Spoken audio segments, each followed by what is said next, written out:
All right, what's up, world? Welcome to another edition of Academics in Cars. Again, I'm Jared Ball, and it is our pleasure to once again be caught up with the legend himself, Mr. Tom Porter, who, among many other things, is academic in his own right, legendary activist, godfather, and we're going to get into some of that right now, but it's always a pleasure to have you with us, Mr. Hey, man, Porter. it's my pleasure. It's always to be with my illustrious godson. I know we're going to get into a number of different things, but it is just striking me, striking off the top just to see how different Chapin Street is in Washington, D.C. Hey, man, I think they're bringing these buildings in on trucks at night, because all of a sudden you look up and you see a 6-story condo, you know, and people walking dogs who were not there when you went to sleep the night before. You know. So, but look, one of the things, you know, I want to get into, there's a lot we can always talk about, but one of the things I wanted to start off with is that last year there was a book that came out by Barbara Reynolds, a biography of Coretta Scott King, obviously the widow and legend herself, in her own right, with the widow of Dr. Martin Luther King Jr. We're about to come up on another anniversary of his assassination. This week, April 4th, there's a new King documentary coming out, or out now on HBO, getting a lot of attention. You have your own experience, not only in the civil rights struggle and the black liberation struggle more broadly speaking, but directly with the King Center and the King family yourself.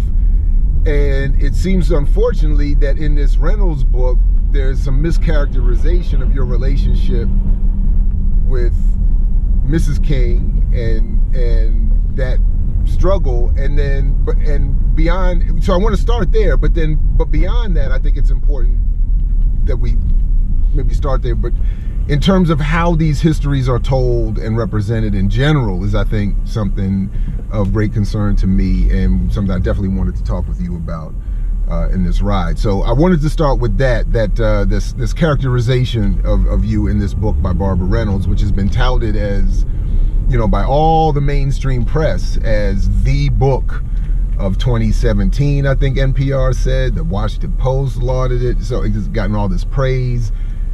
Anyway, but it mentions you by name, and I think, as you were saying, mischaracterizes you. So I wanted to, let's see if we could start there and go from there. You know, Jared, a couple of things. One is I've refrained from discussing anything that I knew because I was close or in a position of confidentiality. Mm-hmm. And so I've refrained from talking about a lot of things because of that, because it would only hurt the thing that I believed in or why I was in a certain place. Mm-hmm. But since in this particular Reynolds book, she has seen fit, or has said that Mrs. King saw fit to mischaracterize not only me, but Vincent Harding and a number of people in a book, particularly in reference to the King Center. And, you know, I'm reminded of, I took one of my daughters to visit a well-known presidential candidate in his hotel room.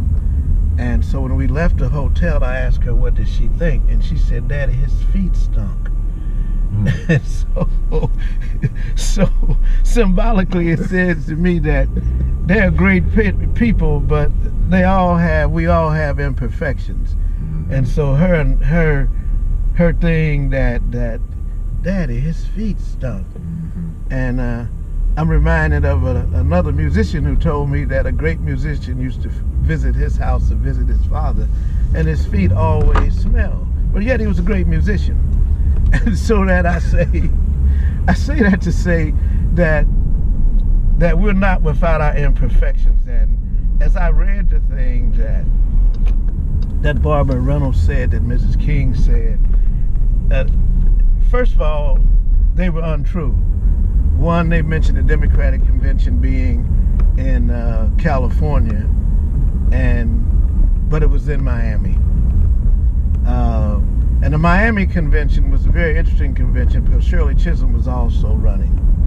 And is something about what was said about you? Oh yeah, Mrs. centered King, at this convention. Well, Mrs. King mischaracterized it. She said that I said something at the Democratic National Convention in California when it was in Miami, and I just took that to mean I don't know at what time in Miss King's life that this interview was done, or what state Mrs. King was in, and because she was ill towards the end of her life. So, but I do know Barbara Reynolds, you know, who has talked about her own alcoholism and her own problems, and like many black people, that when everything else fails, we go into preaching a home repair. She's now a Pentecostal minister. So as my father would tell me, he said, Tommy, there's a thin line between pimping and preaching.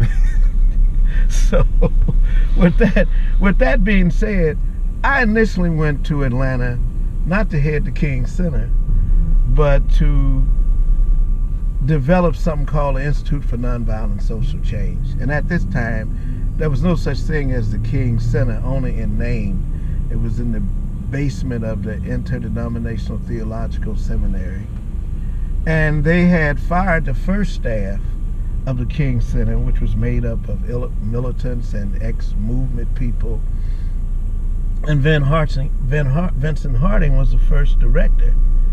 And at some point, they were all fired. And talking to one person who worked there, she said they were fired because Stanley Levinson had accused all of them of being Black Panthers, but actually were ex-state people. So there was an attack on Vince Harding, but the attack on me was, it was interesting because I didn't go there to head the King Center. I'm at a board meeting, and Julius Scott, who was the second executive director of the King Center, at one point, Daddy King stood up and said, "Damn it, Julius, do what we're paying you to do." And shortly after that, he was fired right on the spot. And Mrs. King said, "I got just a man for the job." I knew nothing about the firing of Julius Scott or announcing that I would be the head of the King Center. And so it happened like that. It was not something that I wanted to do. But in the book, it's reported as... It's reported as if I was hired, that I said that I was good at organizational structure, and that I believed in nonviolence. None of these questions ever came up, and in any kind of discussions. So it was reported as if you were applying for the job. Yeah, I was applying for the job when in fact, sort of I never applied to be. You know, in fact, Jack O'Dell recommended that I go down there and do and help the King Center out, but it was very undeveloped. It never got developed. The King Center, quite frankly, was an attempt by the people who were the primary fundraisers for SCLC after the death of Dr. King. They needed something that they could control in terms of manipulating the symbol and image of Dr. King. So the King Center was set up, and Ralph Abernathy said at the time that the King Center was set up to take money away from SCLC and to undermine SCLC, which was true. Whether that was the intention or not, that's what it did. And so, and also to give Mrs. King a leadership position and an income. And I understand that, and of course the income extended to the King family. And I'm not talking about the King children. And so, but it never got off the ground. I was the third executive director of the Martin Luther King Center. I don't know how many there have been now. But it never got off the ground because it was never intended to get off the ground. It was basically intended to control and manipulate the image and the symbol of Dr. King in nominating or endorsing candidates.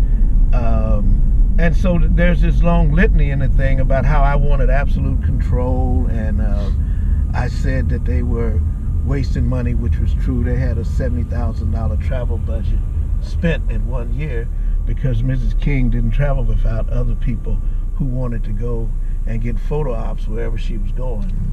Well, I mean, I honestly, I haven't read the book, but it would seem to me that if someone wants to make an honest assessment of you or anyone else, they would not only include maybe a statement of what you said, but your reasoning or logic for saying it or doing it. So if in fact you would have at one point wanted more control over the center, or said that the center was wasting money, the book might have included some reference to why you were saying that. Oh, Andy Young said at one time that anybody that ever mentions the word organization is a person that doesn't know what they're doing. Now, you know, King had some less than flattering things to say about Andy Young.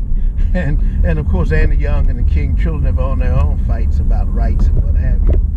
I mean, this is another reason why I wanted to start there with this, because this whole issue of how are these histories remembered and who's telling the story, well, and for what purpose. That's very, very important. So when you're saying, so as you, and then you have your own experience with the center and with this with the struggle, the history and the struggle.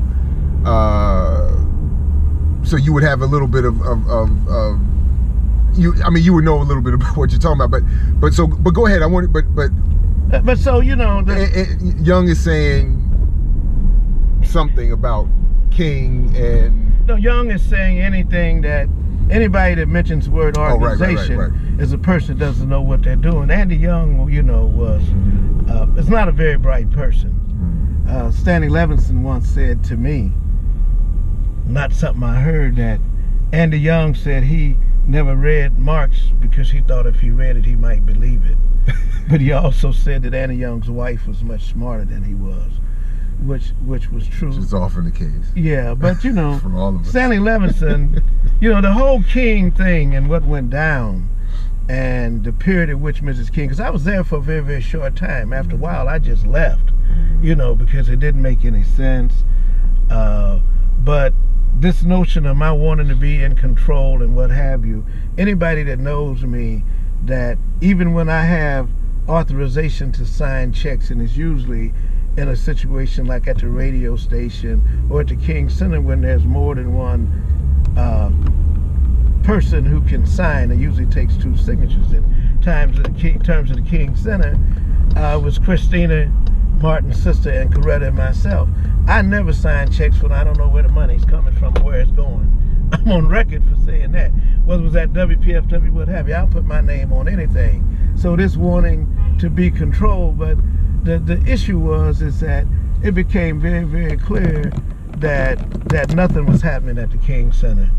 And I'm known for if ain't nothing happening, I'll leave. This is no point in sticking around if ain't nothing happening. It wasn't nothing happening, and nothing ever did happen with the King Center. It's been a revolving door of executive directors because it was only set up for one purpose. And after the death of Mrs. King, it really had no purpose, and so you just had squabbles between the children over who owned what and who owned what. But what was interesting about that period, you really couldn't advise Mrs. King. I'll give you, for instance, Shirley Chisholm was running for president, and she spoke to the black delegates, and she got them all revved up. So I went back to meet Mrs. King and McGovern because they were going to come in next, and I told her that I think you should let George McGovern walk in there by himself, but you shouldn't go in there with him. So McGovern said that we said we were going to stick together and we were going to be together. Well, I can understand his position facing a room full of black people who Shirley Chisholm had just revved up. What else would he say? What else would he say? Of course, they walked into the room and Mrs. King was booed probably for the first time in her life. She was booed, but you know, so a series of things happened like that. Wait, why was she booed? She was booed because Shirley Chisholm had, you know, that was I'm unbought and unbossed, you know, she was running for president and she was black and you had all these black delegates, you know. So, you know, Shirley was feisty herself. So they booed her,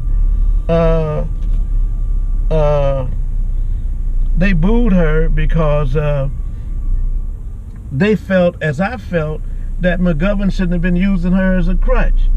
You know, he's running for Shirley Chisholm. Didn't come in there with anybody. Nobody else. Oh, so they were booing. In fact, they were booing her because she was the role she was playing. The role she was playing and using the symbol of Martin Luther King, really. Well.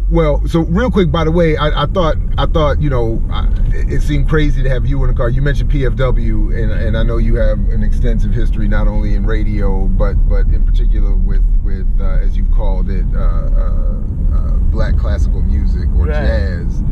I thought we might throw some on. You know, I had to pull up some Coltrane. I know that's your man. You know, throw something on while we talked a little bit.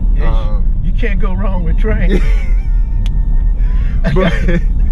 I got a buddy who had an opportunity to hear Train, and he was in New York, and he told me he didn't hear him, but he went to hear somebody else.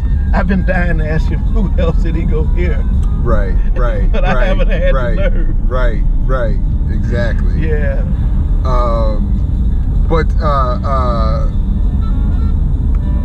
Oh, I just got distracted for a second. Radio and Train and black classical music. Yeah, no, but I was gonna double back to something that you were saying about the role. Oh, right. The role Mrs. King was playing for McGovern. Right. I felt very similarly when I saw the other day at the which march was that? One of the big marches they just had the other day. The Children's March. The gun violence. The March for Our Lives. Right, where King's granddaughter was there. Right. Giving a soundbite statement about peace and what it had occurred to me was again similar to what you were saying about the way these histories and people are remembered, is that King at the time of his assassination in particular was expressing his frustration not only with marches, with existing politics, but also with, as I understand it, with the limited analyses being applied to the problem. That is. So again, when I'm seeing, admittedly, it's just his granddaughter giving a soundbite at a rally about, gun violence in school or guns in society. It just felt again like a reduction of King back to an issue that's safe for mainstream liberal media to cover, that doesn't extend to his broader critiques of capitalism or racism or imperialism. And it just felt again like what I'm expecting we'll see with this HBO documentary, although I admit I haven't seen that either, that it'll be another more, again, this return of King, or an attempt to return King safely back to the politics that he's most known for, but were not the politics he was engaged with that ended up getting him killed. Exactly. And all of this stuff that's going on around the 50th anniversary of the death of King, which is very interesting, because they don't celebrate the birth of King in the way that they celebrate the death of King, which is interesting. Almost nothing happened on April 15th, but now they're having a big thing. Or you mean January 15th? January 15th. Yeah. And so it's an attempt to not only revise history, but there are people who played marginal roles in the making of the original history, who are now the interpreters of the history. And so you got a revised history done by revisers. And it's very, very strange. It's kind of like when Jesus was assassinated, some of the disciples disavowed Jesus. We told Jesus he should have been cool. Same thing happened with Martin. We told Martin he should have been cool. He had no business stepping outside of the civil rights thing. Right. He had no business doing this. What I'm saying? White people gonna get mad at us and what have you. But nothing of the real King. Right. The generation of people, and this includes the SNCC people, many of them, and the SCLC people, When the jobs came, they took the jobs. When the money came, they took the money and set off on various schemes. Andy Young did an economic scheme. You know, I know people who disappeared in jobs right here in D.C., but they bring them out whenever they talk about the 60s. Right. They disappeared in jobs which are just jobs, you know. And but the struggle's not over with.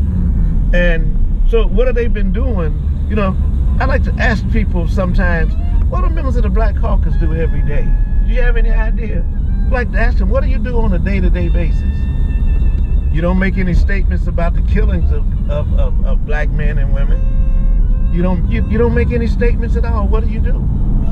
Well, I've walked the halls of the CBC convention, and I've seen some of those rooms, and I see the banners that adorn those walls, and they look like everybody else: Walmart, AT&T, Verizon, and that to me suggests that's what they're doing. They're calling them to get their next you know, round of funding for the next election. But you know,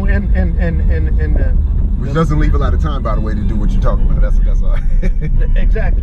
But in thinking about King, a lot of his frustration near the end was a frustration with the people around him and where they were. So his critiques of them, in his, it's about 1 minute and 25 seconds on YouTube where he talks about the difference between power and love.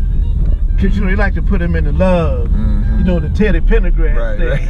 Turn out the lights, light a candle. That's where they want to take you to. You know what I mean? And he's saying, yeah, I got it. I got this thing about love. I understand that. But, you know, power without love is reckless. That's right. But love without power is weak, anemic, and sentimental. That's right. He was talking to black folks. That's right. And man, all we see now is a bunch of petty sentimentality. You know, which is a direct opposite. King said we must move from civil rights to human rights. Right.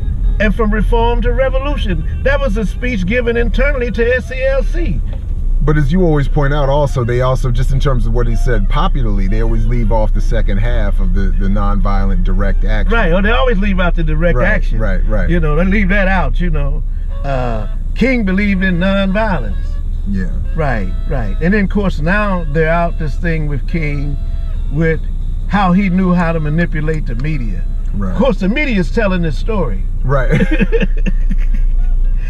You know, right. that they have thrust themselves in the middle of the movement, and it was King using us, so we were an integral part of what was going on. Right. You know, that's a bunch of silliness. So I did also, you know, I know I didn't want to cut you off. Also, I didn't know if there was more in regards to the Reynolds book that you wanted to respond to. Oh no, not clarify. Not really. Somebody brought it to my attention. I think Todd Burrows sent it to my attention. And I kind of dropped it. Then I heard that NPR was going to do something on the book. So I said, well, you know, you don't just let people. A friend of mine says you have to protect your reputation. Yeah. And so it was just full of lies. The interpretation of what happened at the King Center, not only with me, but with Vince Harding and the first staff of the King Center, who actually were fired in Moss and picketed the station. And some kind of way the King Center, in order to quiet that, or Stanley Levinson and Harry Wachtell, they was running the show, put some seed money together to help set up the Institute for the Black World, original one and the real one, which Vincent Harding started, you know. And a number of those people are still alive who were involved in that. And, you know, and I've talked to some people about it, how they were fired and what have you. So I just spent a lot of time on that, you know. Some people may read it and may believe it. At least my side of the story is out there in the ether. Anybody wants to check it out can check it out. Yeah, I mean, and not only, well, sort of what we've already been talking about, but as I understand, again, I have not read the book, so I have to be fair and careful there. But as I understood what I've heard of this depiction of you, it sounds a lot well, I'll put it this way. It sounds consistent with material that is supported by such mainstream outlets as NPR and the Washington Post and all. I mean, the accolades that this book has gotten, you know, the book of the year and all that. It's consistent with the approach politically to the materials that these institutions are reviewing. So it would be consistent from my point of view that they would in some way praise a book that would demonize you in particular, Jose Williams, a number of other people, but in part because of the politics you represent. Oh, of no question. Not just because of you as an individual, but because you represent a wing of this history that so much effort is put to deny. That I could see why a book that just passingly misrepresents you when others, you know, similarly situated would also contain a version of events that would be so well welcomed. Well, you know, without a doubt, it's a hit job, and that's not unusual. In the '60s, there were publications that came out that were hit jobs, allegedly to be authentic and real and what have you, when in fact they're just lies. And to say that Vince Harding, I've never heard anybody call Vince Harding a black nationalist. Right. I've never. Right. I mean, Vince was a genuine spiritual, religious combatant, you know, and I've never heard anybody. So why would you take? But because Vincent also represents an honest and clear voice in the struggle. I mean, I respect anybody for practicing what they preach, and he did that. And in the forward to the most recent release of Where Do We Go From Here, he has a little line in there that I thought was pretty slick, where he politely critiques King for going overboard in denying his tendencies towards communism. That, in other words, Harding just kind of throws it in there, like, something to the effect, I forgot the exact wording, but something to the effect that, you know, I think he went a little overboard in suppressing that view of that version of himself, or others went overboard in suppressing that version of himself, maybe even Coretta. But but letting you know that's where King was somewhat, at least somewhat, if not fully. Yeah, he would only let it out, for instance, in honoring Dr. Du Bois, and he would, in that speech, he says, "Our blind anti-communism has led us into one quagmire after another." Right. And I think King was wrestling with that from a strategic standpoint, not from an ideological standpoint. So I think he was kind of clear about the way forward. But then, how do you take people who are a movement that is essentially religious and Christian, and black folks who are Baptists? Right. I mean, you know, King's very being split the Baptist church, so you had the National Baptist Association going one way, and they had to start the Progressive Baptist Association in order for him to have a base of ministers who thought like he did, you know. But it's you know, the revision, which is what they do. History is always revived in the interest of the conqueror or the imperialist. Right. And so, but King was very, very clear for him to say that we must move from civil rights to human rights, from reform to revolution. I mean, he was very clear about the way forward, and of course, the people who put the guy in the building across the street were very clear about that too. So I do. There are two other tracks that I at least want to throw up there for us to latch on to before our ride is over. One we've already somewhat touched on, and that is Coltrane, jazz, and music and culture. I gotta have you say a word or two on your views of that, and then the other would be, and maybe you can blend them as you often do, that you always talk about at least two people as sort of examples of the points you've already made, and how these and how folks get marginalized and ideas get marginalized. And that's Jack Odell and Bob Rhodes. Right. And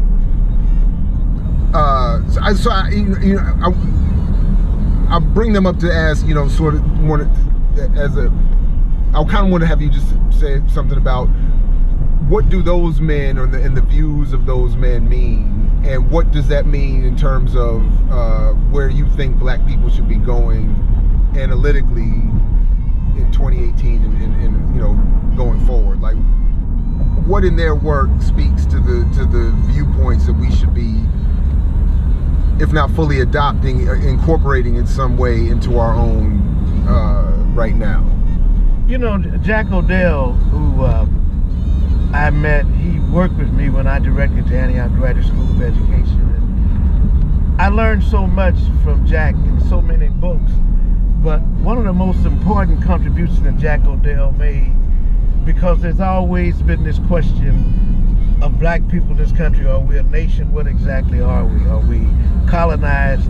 And Jack Odell's writing on the situation of black people in this country is a special variety of colonialism. Very few people wrote about that. One of the courses that Jack taught at the graduate school was The Rise of Colonialism, which is a major course. The other course he taught was the social evolution of the United States. And Jack introduced me to so many books that I have today, you know, Fascism and Social Revolution. So many books that I have that I use today.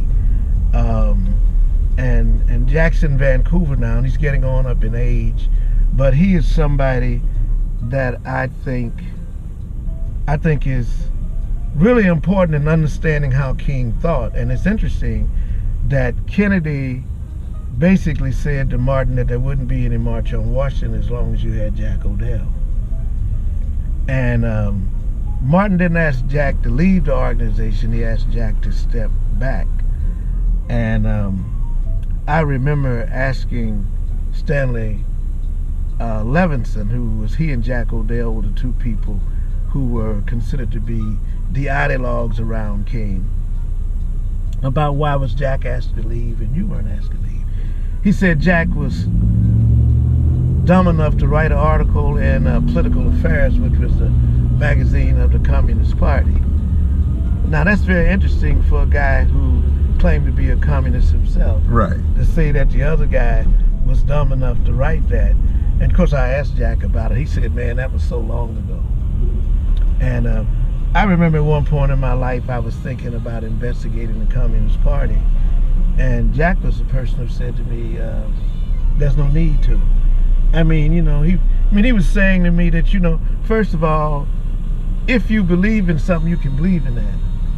And second of all, he was saying you shouldn't join that, because he'd already been up there. And if you read the history of the Communist Party in the United States, there was always a struggle between blacks in the party and white leadership in the party over the national question. I mean, that produced some of my own personal favorite literature. I mean, fiction. The Outsider at the top of it. Right. You know, Cross Damon, I think. Right. You know, in many ways tell, you know, I mean, that was, anyway, yeah. Anyway, yeah, you know, and then Bob Rhodes, without a doubt, is the most brilliant person that I've ever met in my life.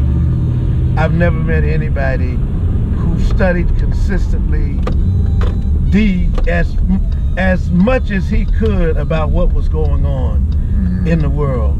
I mean, I surprise people when I say that Bob Rhodes was an Egyptologist.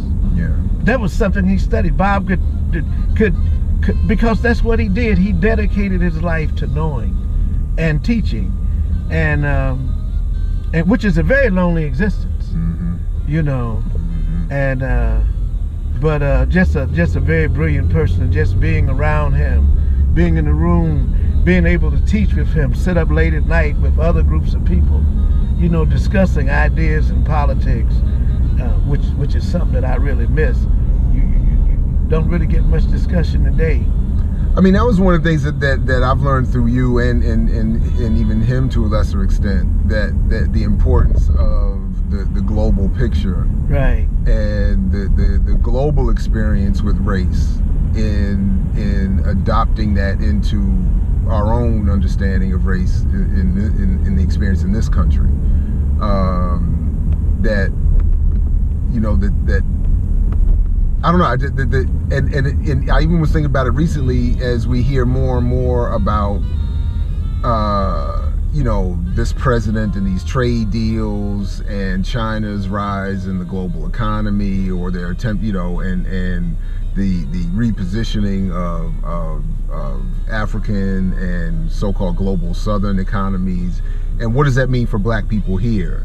And to your point just there, I don't hear a lot of people drawing these connections and saying, you know, to say, for us to understand what's happening to us here, we have got to be better attuned to what's happening to other people around the world, and in some ways trying to find ways to unify with them, or find help for ourselves outside of this geographic. We find some way to spot. return back to our position, slippery position on the status pole of America, by coming up with stuff. The Chinese are doing this. Well, the Chinese are doing what in Africa? It's not what the Chinese are doing, it's what African leaders are doing. The Africans who are drowning themselves in the Mediterranean ain't running from the Chinese. They're running from African leadership. You know, but we find a way to go to Africa, come back with all kind of trinkets and clothes, and talk about the food we ate, the marketplaces that we've been in, and don't find any room to really criticize and see what's happening to the people of Africa. And to the Chinese credit, the Chinese are basically telling the African leaders, which is why you have them talking about corruption now, that we're not going to give you any more money to put in your pocket. We thought we were giving you money to build railroads and what have you, and you driving around in Mercedes and big cars on roads that don't even exist. You know, and so we find fault with the Chinese. I met so many authorities on Putin, but the bottom line of it is that the current ideological form that capitalism is running up under now is American exceptionalism. That we're doing what we're doing because we're the only ones that can do what we're doing. So when you see us like selling guns and getting the Africans to fight each other, that's what we're supposed to do, because we are exceptional. It used to be called, you know, the divine rights of kings. You know, then it was manifest destiny. You know, all of that foolishness, but it's another way of just justifying stealing people's property. Yeah. You know what I mean? I mean, it's just particularly crazy. And they finally, with the buffoon that they have in the White House, who has a crowd that's been developing since the Goldwater Convention. They've been trying to get their hands on the levers of power, you know, and they finally were able to outmaneuver the Republican Party and the Democratic Party, because both of them are franchise operations. Right. You know, I mean, the Democrats and the Republicans, all they want is the franchise. That's how they pay their bills. That's how they send their kids to college and what have you. That's right. The Democrats don't care nothing about black people, and the Republicans don't give a damn about poor white people. They sure don't. You know. That's right. So that what they're concerned about is the franchise. You know, they want to keep, because they all get money from the same people. They all get money from the same people. And so, you know, and of course Barack Obama believed, he talked about American exceptionalism. Yeah, he did. I mean, he did. And too many black people actually believe that, because after all, where else in America could I get in unlimited debt with credit cards and have Mercedes? When I run into people, they tell me all about what their kids are doing. They never tell me about what they're doing to help other kids be like their kids. You know, I mean, the struggle was about, I wanted for all kids what I wanted for my children. I just didn't want it for my children to be a lonely world. If you run into my movement friends, the first thing they tell me is how their children were doing. So if they had connections to Cuba, they'd make sure their kids would be able to get down to Cuba. Not that they would get a busload of kids to go down to Cuba, you know. So I mean, for my 2 cents, what I see happening, and I see it with my life and my generation, is that we just have not properly organized ourselves, and it's too difficult to see how to put that kind of collective effort together. It's too easy to do that kind of individual work, and it's too easy to fall into I just got to do what I got to do for me and mine. Yeah, especially I mean, when you have. But it's difficult when you're up against the state. And that's we never understood until late that it wasn't Bull Connor. I mean, it wasn't Sheriff Jim Clark. They were symbols, you know. Right. But we were up against the state. Right. We were up against the United States government. Right. And imperialism. We never wanted to believe that. Right. And so what happened is what I call the negation. The negation. It was very, very clear that they'd never wanted a generation of young blacks and young whites and young Chicanos thinking for themselves. And so they set about the business of making sure that black colleges and universities would no longer be the incubators for black thought, for rational black thought. I'm not even talking about revolutionary black thought. I'm talking about for rational black thought. Yeah. They made sure, and so we see at Howard today and at Hampton, we see it's not only about them stealing money, but there are all other kind of issues that are coming out. Oh yeah. About what's going on. And interesting enough, they put a sign outside of the administration building renaming it the Kwame Ture Student Center. Oh, did they? Yeah. The students just did that? Yeah. During the protest? Yeah. So that's what's up. So we've gone through this long period of negation, and you're running into some of that where they wanted to negate anything that would be a challenge to the state, and they started with the universities. Anything that might with the literature, with the music, with the culture, with anything that, when you read a critique on analysis of what's going on in black music, it's not done by Mary Baraka or A.B. Spellman. It's done by some other person who not only wasn't there, doesn't have a clue about what he or she is talking about. You know, but the struggle in the 60s was not only part of the struggle, was a struggle to be who we were and who we wanted to be and who we should be. We were struggling against green hair and red hair.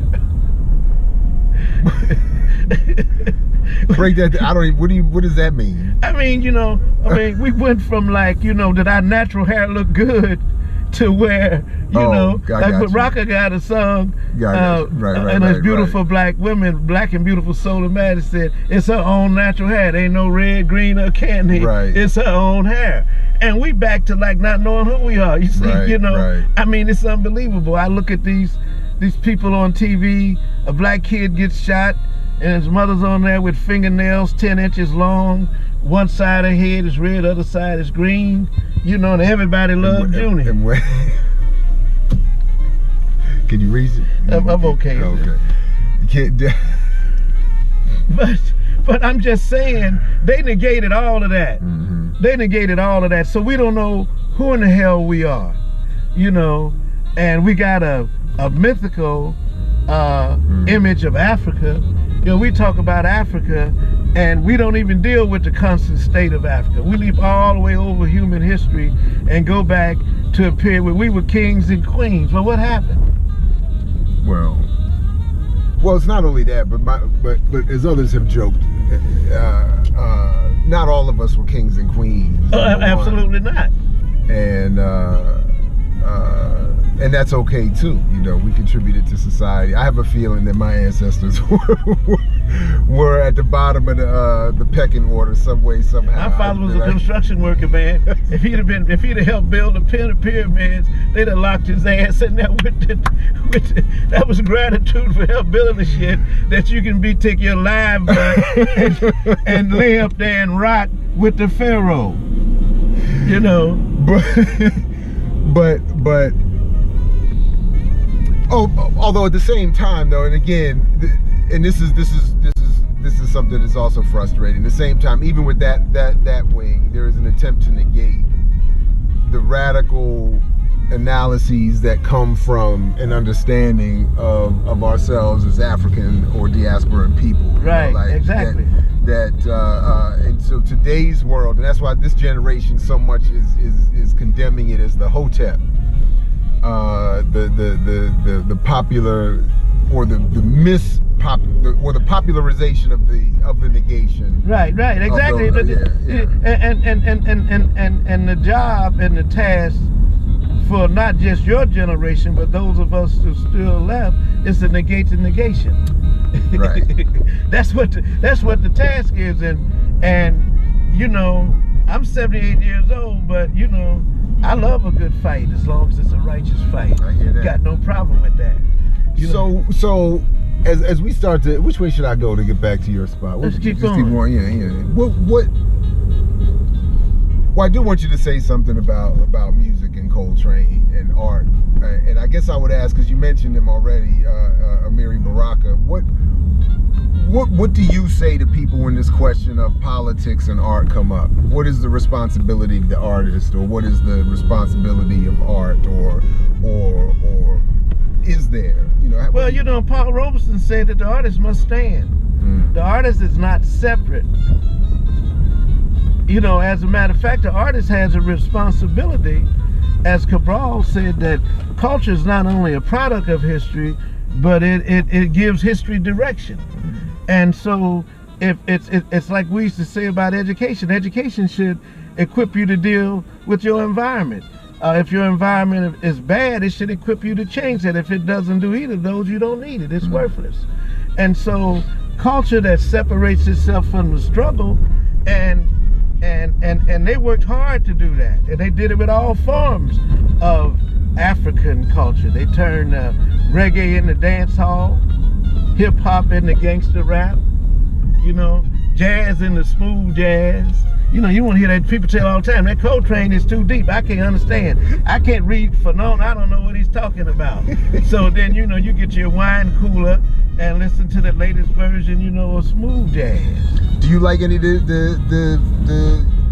this generation's folks, Gregory Porter and yeah, Glasper and them? Do you like? Yeah, I've never seen Gregory Porter. I've listened to his music, but I've seen Robert Glasper, and I think they're wrestling with the same thing that everybody in that generation is wrestling with. You know, they're the product of a lot of different cultural projections coming together. You know, hip hop, you know, rap and what have you. And so, I mean, they're trying to find themselves. Some of their stuff is I like. You know, but I don't think Coltrane was ever really concerned about selling records. I don't think that was, I think he was very clear what he thought music should be. And he committed his life to that, you know. And as Sonny Rollins said in the movie, he said Train saw the whole thing. Said he saw the big picture. I mean, that is why Train meant so much to us, and they did everything they could to make us not like Train. Yeah, I mean, I have to admit, I was shocked when I went back. I didn't. It was late. I came up after this, but I was shocked to learn how much negative was said of Coltrane. Oh yeah. While he was alive. Oh yeah, man. And the same critics began to praise him, and for one reason only, they couldn't stop niggas from going to hear it. Right. They couldn't stop it. So they got on the bandwagon. Because that's the whole thing is for me and you not to talk to each other. Yeah. You know, I said to a group of junior high school students, this has been over 20-some years ago, I said, the one thing that they never counted on, or they hoped wouldn't happen, that you and I would meet. That's right. That I would be standing in front of you all talking. That's right. They didn't want that to happen. They didn't want that to happen, you know. That is why, so even in reference to the King book or what happened at WPFW, like you've heard me say before, that I'm not I'm not sorry about how, you know, I'm never upset when I'm asked to leave. Right. I'm surprised. I'm surprised how long I get to stay, because they're coming. You know, I mean, they're coming. You know, I mean, of course. You know, so I mean, I understand that. And that's the reason why people say, "Well, I should be bitter," but you know, I'm not bitter because this is the road that I chose. You know, and I knew it would be like this. I didn't think that they would ever forgive me for standing up. And the way I stood up, no matter how I coon, no matter how I buck danced and what have you, they haven't let anybody else slide. So why would I think I would slide? You know what I'm saying? And so you just keep on doing what you're doing. And, you know, King was so important because he was honest. Yeah. You just mentioned that they tried to say, of course, there was non-antagonistic competition between young people and older people in the movement. Sure. That is natural. But what it ended up doing was advancing the overall struggle. King, when young people rebel, King didn't say, man, they shouldn't be doing that. He said, I'm not surprised that young people are rebelling. I find it eminently desirable. That's right. And he said it's your fault. Yeah. He said, you know, that I love, I mean, the line where I can paraphrase just that, you know, people always want to talk about, you know, when black people kill each other or stab each other, but those are, he called derivative crimes. Like the original crime is what the state is doing, what the economic system is doing. That's the violence and the criminality that needs to be dealt with. They never gave Amiri Baraka. They never, man, I've been sitting in the Bohemian caverns where Baraka ain't saying nothing about anybody, but he's doing his stuff, and some guy stands up and say, I'm a Jew and I don't like what you're doing, and he ain't saying nothing about Jews. I had a guy, a Jewish guy once, we were in the airport, and we were talking about Amiri Baraka. He just, oh man, he just went off. Said he wouldn't even attend his daughter's wedding. You know, his daughter's mother was Jewish, and he had given his daughter away. I mean, you know. Oh, the accusation was that Baraka had not attended. He gave his daughter away. I mean, one thing about Amiri Baraka, he was a tremendous, honest guy, and he was a humanist. Mm-hmm. He, you know, he could. I mean, he was a humanist, you know, and the beautiful thing about this cat is that he said to me once, he said, I try and learn something new every day. But he understood the world literature, he understood America. Right. And he was, in my mind, and I've said this before, one of the top intellectuals in the last half of the 20th century. He may have been near the top. And that, you know, and the world knew that. He was welcome all over the world, except here. Except here, that's right. You notice that a lot, actually, with a lot of artists and intellectuals. They have an audience overseas that they don't have here, including, by the way, people like Porter and Glasper. Yeah, well, you know, Ollie Harrington, who you may have known and might not know, he was a cartoonist. Mm-hmm. And when we I'm sorry, yeah. When we were in East Germany at a World's Youth, we went by his house, and he said that he left the West when Richard Wright was allegedly dead from a heart attack, had a heart attack, and they took him to some obscure hospital outside of Paris. You know, the presumption was that Wright was murdered. You know, and now how true that is, but he certainly said that's when he left the West. You know, I mean, well, if the question is someone dying because they were denied the adequate level of care that they should have received, then Wright and probably a whole bunch of other people were definitely murdered. Oh man, tell me about it. I can't speak on the specifics of what, you know. Yeah, I can't either. You know, but the problem is the problem. This comes up for me all the time, actually. And the problem with these so-called conspiracies, and they're dismissed as conspiracy. The problem is that when you do study the history of this country, or the state, or political assassinations, broadly speaking, or even just the history of imperialism, it's again consistent. It would be consistent that these things would have happened. It would not be inconsistent or somehow wildly conspiratorial.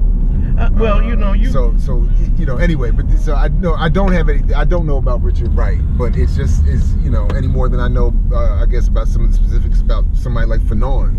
Yeah, I mean, but not too far from here, you know. Yeah, you know, and Walter Reed Army Hospital, right, you know, and saying that he was dissatisfied with the East, with the communists. That's right. And so he turned to his CIA handler, who brought him to this country. Can you? I mean, yeah, you know. And I don't even know what all that. Well, that's you can. My thing is I'm very clear. That I do know this, as Dr. King said about we were people who were chained in ships like animals. Mm-hmm. We are great and noble people, you know, heirs of a continent called Africa. But I got it all twisted and what he said there. But I do know, and I say to people that I do know that they stole us. That's I'm right. Clear on that. And some of us didn't make it. And I'm also clear that, as a friend of mine said, they had to have help. And yes, there were Africans who participated in that. And the only thing I can say to Africans who participated in that and who participate in it today is, look what you did. You put Coltrane on the boat. You put James Baldwin on the boat. You put Mahalia Jackson, Angela Davis. Look what you did. You put your rescuers on the boat, you know, in Brazil. I mean, you put Bob Marley on the boat. You know, you need to think about that. That if there ever was a Garden of Eden, it would be in Africa. God gave you everything. How you fuck that up? You fuck up everything. Come on now. You know, I mean, I say that because I run into my brothers and sisters from someplace else, and they're always throwing shade on black people all while they got their hand in our back pocket.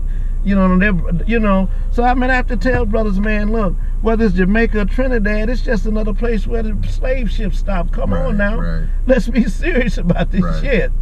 You know what I'm saying? I mean, the problem that I have, and I you know, I definitely see what you're saying, and you know, the problem that I always have is that I just always want to throw out there, and I know that there's layers to what you're saying and comedy in what you're saying, but I just always have to point out that, or emphasize, that this is what happens when people are put under the crucible of imperial aggression or a dominant invader. Yeah. That people are put into positions where they make horrible choices. That's right. So I mean, we can look at it individually. I just look about, you know, at the very micro level in my own life, when I've been put under the most pressure, some of the choices I've made have not always been the most appropriate.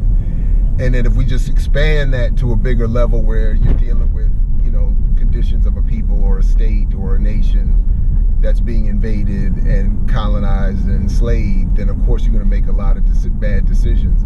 And that's what I think is still influencing the bad decisions of today. And that's what King said. And that's why people like King have to be constantly even assassinated or re-imaged after death. You know, as King said, it's all right to fumble the ball as long as you recover it. But don't just keep fumbling the damn ball now, trying to cover up. Let's like, you know, if African people play their cards face up, there's no telling what could happen in a positive way. That's right. You know, so my critique was not to critique Africans or Africa, but to say that this is what happened. Well, for me, it would be, I'm sorry to cut you off, but for me, the critique where I agree with it would be, I want to critique anyone who leaves out that context that we just described. Right. So if you're going to come over here and look at black people and with disdain and derision, right, without understanding the context, well, then we have to rebuild that for you as well. Oh yeah, you know, I mean, and that's a discussion that we have to have. You know, if you know, I mean, the fact of it is, rather than throwing shade on the Chinese, let's see how a people made up of different languages have come together. But also be realistic about their situation too. Like I think there's a kind of romanticism that people heap onto these other groups as well, especially when people say, well, look at what the Jews have done, or the Chinese have done, the Koreans are doing, or whatever, or the Arabs are doing in these communities. my response is often the same thing. Like, but don't forget what those communities are like that these people have come from. Right. Exactly. And let's not forget what's going on in their own countries. Like, it's not all good in China for every Chinese person. Oh, that's true. And it's not all good for the people who work in these restaurants for 24 hours a day to send whatever few dollars get back to their families elsewhere. Like, so like when I pointed, like the corner store near where I live, I think it's Pakistani. But my point is, yeah, they may not be black, but at the same time, it's the same Pakistani people I see in there every time I go in there. Right. In other words, it's a handful of them that are doing a lot of work. Right. For a lot of people back home whose lives are no better off than the black people here who other people want to come here and make fun of. Right. So in other words, it's like, we got to be real, like, and they're taking a specific advantage of something that's not helping all of their people. And we have to be realistic, and I think also when we say what we're doing, kind of going back to your point about people's kids. Right. Like, what we're able to do for ourselves is not necessarily something we can duplicate for everybody else, and doesn't speak to the broader conditions of those communities either. Anyway, so I just think there's a lot of context has to be built when people make these points. Oh yeah, and I'm glad that you raised that one. But without a doubt. But I like to say in front of a group of people, when I'll somehow say something like, well, I'm a communist, which which sends everybody into some, oh no, you didn't say that. Yeah, oh my God, you didn't say that. But I say that to say, in tongue in cheek, that the system that we live under, called capitalism, which may have been better than it is now, but it was never a day when it existed without screwing over other people in a major way. That's right. And now it has reached, it is on a descending line of development. It ain't nothing. The question is what price are the people going to pay? But there's no doubt that this thing is on a descending line of development. And I pointed out to a friend of mine, you ever notice how they never mention development? They always mention the economy is growing, because the people are de-developing. That's right. The people are going backwards. And it confuses people into thinking that their lives are attached to the economy. Right. In that way. In other words, when they say it's doing well, that doesn't mean you're doing well. Right. That often means the exact opposite. I mean, growth, the entire society you can have growth without black people hitting rock bottom. That's it.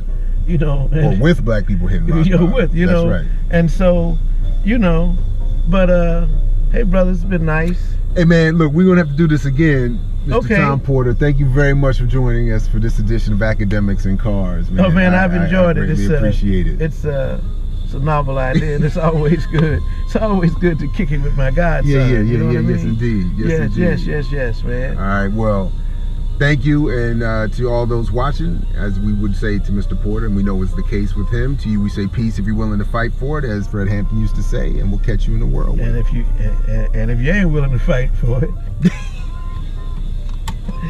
ow! What I like.